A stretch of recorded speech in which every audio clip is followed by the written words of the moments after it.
Yeah, that is so well put, Frank. I I think that this cancel culture idea that you've brought up is one of the reasons why it is so important that we do begin to speak up. I think it's hard to speak up when you're alone. You can get easily picked off.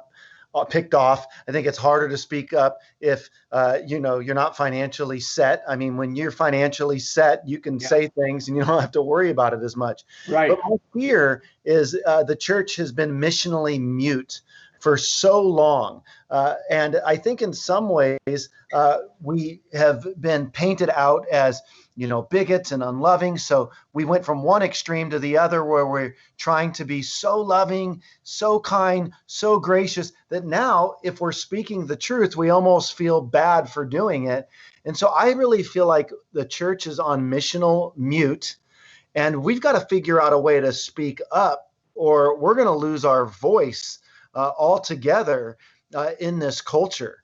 And so some of the things when I think about why apologetics is important, I think about when the doors open back up after COVID, Frank, I'm imagining that church is going to look a lot different.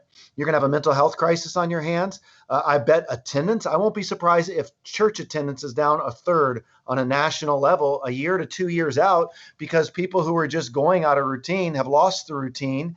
And I just expect things to look a lot different. And I think that we live in a melting pot culture. We've got, Black Lives Matter. We've got this COVID stuff going on. You're wondering if we're turning into a communist country eventually. And all this stuff's happening. And I'm going, it's time for the pastors to really start equipping their flocks what it means to defend the faith. Yeah, What do you think about this? No, I agree wholeheartedly. In fact, my friend Jack Hibbs out there at Calvary Chapel Chino Hills, at which I've spoken several times, he just put out a nice message to the church in California on his Facebook page, and we put it on our Facebook page as well, because he, in about 10 or so minutes, he said, look, now's the time the church needs to step up. Now's the time the church needs to open its doors. And in fact, in his church, he's got sections where there's social distancing, and he's got other sections where people can take responsibility for their own actions, and you can wear a mask or not, or do what you want.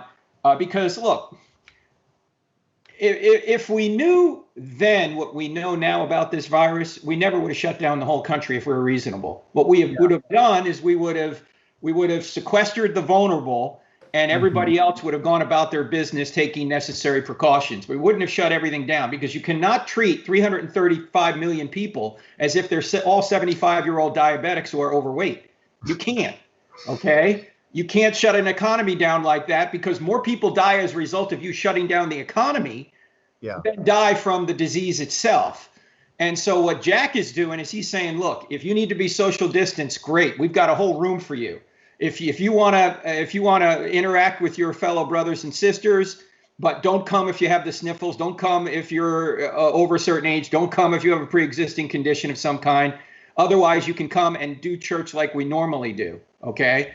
And I think that's pretty much the way to go, the way it should be going right now. And Jack is taking the lead on that. And he is actually obeying God rather than man right now, because, as you know, Governor Newsom out there has prevented all this. You can go to a protest without a mask and be right up against somebody, and there's no problem. He's not going to say a word, but you can't go to church and do the same.